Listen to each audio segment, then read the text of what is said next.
আজকে নিশামণি নিজের নাস্তা নিজেই বানাচ্ছে। তো ও যখন নাস্তা বানাচ্ছে আমি মনে করলাম একটু ভিডিও করে রেখে দেই। আজকে শুক্রবার, জুম্মা মোবারক। আসসালামু আলাইকুম, welcome back to my channel MN blog থেকে আমি নাসরিন বলছি। আজকে সকাল থেকে ভিডিও করা আরম্ভ করলাম। আর খিচুড়ি ছিল কালকের, ডিম বোনা করে সেটা আমরা খেয়ে নিয়েছি। তো নিয়ে আজকে ডাবের পানি দিয়েছি, তারপর একটু ডিম খেয়েছে। আপনাদের ভাইয়ারও শর্টকাট নাস্তা। তো নিশামণি ঘুম থেকে উঠে পড়লো, সে যেহেতু ব্রেড আছে ডিম দিয়ে ভেজে খাবে। তো নিজে আমি চুলাটা যদি জ্বালিয়ে ফ্রাইপ্যানে তেল দিয়ে দেই, ও এভাবে নিজে ভাজতে পারে। তো যাই হোক, ও যখন ভাজলো আমি মনে করলাম একটু ভিডিও করে রেখে দেই আর এখান থেকে ভিডিওটা আরম্ভ করি। যারা প্রতিদিন আমার ভিডিও দেখেন এবং আমাকে সাপোর্ট করতেছেন তাদের জন্য দোয়া এবং ভালোবাসা, এবং আমার পক্ষ থেকে ধন্যবাদ জানাচ্ছি। তো অনেক কাজ করে ফেলেছি, বিছনা গুছিয়ে ফেলেছি, তারপর ডাইনিংটাও মোটামুটি একটু মুছে নিয়েছি, যেহেতু ডাইনিংটা কালকে ডিপ ক্লিন করেছি। তো আসলে ডাইনিংটা প্রতি খাবারের পরেই মুছতে হয়, খালি রান্নারগুলা ময়লা না হলেই চলে। তো আমি এখানে একটা গাছ তৈরি করে নিচ্ছি। খুব সহজে কিভাবে আপনারা মানি প্লান্টের ডাল দিয়ে এরকম সুন্দর একটা ঝাড় তৈরি করে নিতে পারেন, তারই এটা আইডিয়া বলা যায়। তো এখানে দেখতেই পাচ্ছেন, সুন্দর কোনো কাঁচের গ্লাস থাকলে এভাবে নিয়ে নেবেন। আমার এখানে এই যে এই গ্লাসগুলো আমি ট্যাঙ্কের সাথে পেয়েছি। তো যখন 1 কেজির যে ট্যাঙ্কগুলো, সেখান ওইটার সাথে আমি এরকম 12টা গ্লাস পেয়েছি, আর ছোটোটার সাথে 3টা গ্লাস পেয়েছি, মোট 15টা গ্লাস। তো ভাবলাম 2-1টাতে পানি রাখলে কিছু যায় আসে না, দেখতে গ্লাসগুলো খুবই সুন্দর। তো প্রথমে দেখতে পেলেন আমি এই যে গ্লাসে পানি নিয়ে নিয়েছি এবং কিছু পাথর বা মার্বেল অ্যাড করেছি। আর বারান্দায় আমার যে পানিতে ভিজিয়ে রাখা সেখান থেকে কয়েকটা ডাল নিয়ে আসলাম। হয়ে গেল সুন্দর একটা মানি প্লান্টের ঝাড় বা প্লান্টার। তো আসলে অনলাইনে যখন এই গাছগুলো বিক্রি করে তখন দেখবেন দেখতে সুন্দর লাগে, কিন্তু দামটা অনেক চড়া। আমরা ইচ্ছা করলেই এমন সুন্দর ঝাড় নিজেরাই তৈরি করতে পারি।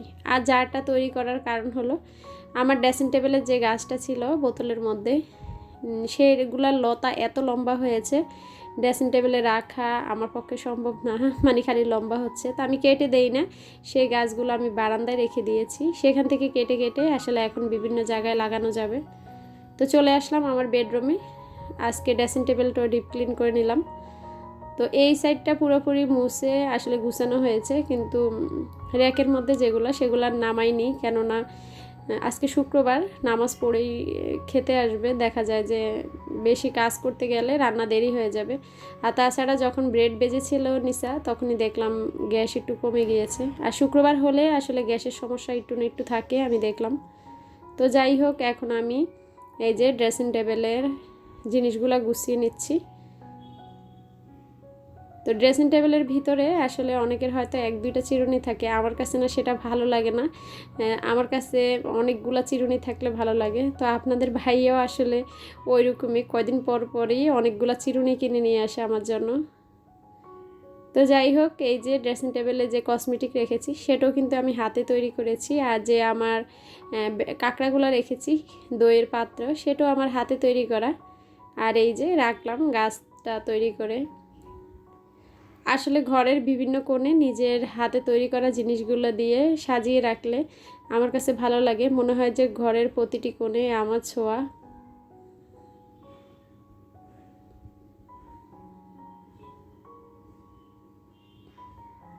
তো আপনাদের কাছে আমার অনুরোধ, অনেকে ভিডিও দেখেন, আসলে কমেন্টসের পরিমাণ যে পরিমাণ হয়, কেউ সেই পরিমাণে লাইক দেওয়া হয় না। দেখা যায় 50টা কমেন্টস হয়ে গেলে লাইক হয় 10-12টা। তো আমি বুঝি না আসলে লাইক দিতে কোন সমস্যা। যেহেতু হয়তো আপনাদের ভালো লাগে তাহলেই হয়তো আমার ভিডিওগুলো দেখেন, কিন্তু লাইক দেন না কেন আমি জানি না। আপনার একটা লাইক আমার কাছে অনেক দরকারি। হয়তো আপনি একটা আঙ্গুল দিয়ে বাটনটা চাপ দিবেন, আর কিছু না। তো আসলে কাউকে জোর করে কিছু করানো যায় না, এটাই ভালো লাগা থেকে ভালোবাসার সৃষ্টি হয়। আর ভালো যখন বাসবেন তখন অবশ্যই নিজে নিজে লাইক দিবেন। তো মাঝে মাঝে মনে হয় আর কি যে ভিডিও যেহেতু দেখেন হয়তো ভালো লাগে দেখে দেখেন, কিন্তু লাইক দিতে হয়তো ভুলে যান, তাই আসলে অনুরোধটা করা। যারা আমার ভিডিও দেখেন কিন্তু এখনও চ্যানেলটা সাবস্ক্রাইব করেনি, প্লিজ চ্যানেলটা সাবস্ক্রাইব করে নেবেন নিত্য নতুন ভিডিও পেতে। পাশে থাকা বেল বাটন ক্লিক করে অল অপশন ক্লিক করে দিবেন, তাহলে আমি যখনই ভিডিও ছাড়বো আপনাদের কাছে নিত্য নতুন ভিডিওগুলো পৌঁছে যাবে সবার আগে। তো মোটামুটি গুছানো শেষ। হ্যাঁ, আজকে এই পর্যন্ত রাখলাম, পরে আবার ওই পাল্লাগুলো সুন্দর করে গুছিয়ে রাখবো। আসলে প্রতিদিন যদি একটা নিয়ে পড়ে থাকি, বিভিন্ন কাজ পড়ে থাকে, পারি না আসলে, একা হাতে যেহেতু আমি সব কাজ আমার করতে হয়, আর বাসাটাও বড়, জিনিসপত্র আসলে অনেক হয়ে গিয়েছে। তো প্রতিটা জিনিসই আসলে হাত দিতে হয়, মুছতে হয়, পরিষ্কার করতে হয়। আমি মনে করি সংসারে যদি চকচকে ঝকঝকে রাখতে হয়, তার জন্য কিন্তু দৈনিক 4-5 ঘন্টা ভালো করে সূক্ষ্মভাবে কাজ করতে হয়। ভালো করে কাজ না করলে আসলে ধুলাবালি অভাব থাকবে না। তো যাই হোক, সেগুলা মানে ঘরটর গুছানো শেষ, সেটা করে আজকে আমি একটু রান্না করতে এসেছি। তো রান্না তো আসলে 2-3টা করি প্রতিদিনই, কিন্তু যেটা মনে হয় আমার কাছে যে একটু শেয়ার করি, সেটাই আমি একটু ভিডিওতে ধারণ করি। সব কিছু তো শেয়ার করা সম্ভব না। তো আমার নিয়াজ যেহেতু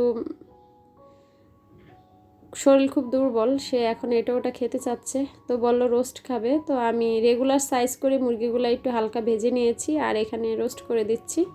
তো বরাবরের মতোই তেলের মধ্যে পেঁয়াজটা দিয়ে ভালো করে ভেজে নিয়েছি, একটু আদা বাটা, রসুন বাটা, তারপর দিয়ে দিয়েছি একটু বাদাম বাটা, পোস্ত বাটা। তো সেটা কষিয়ে রোস্টের যে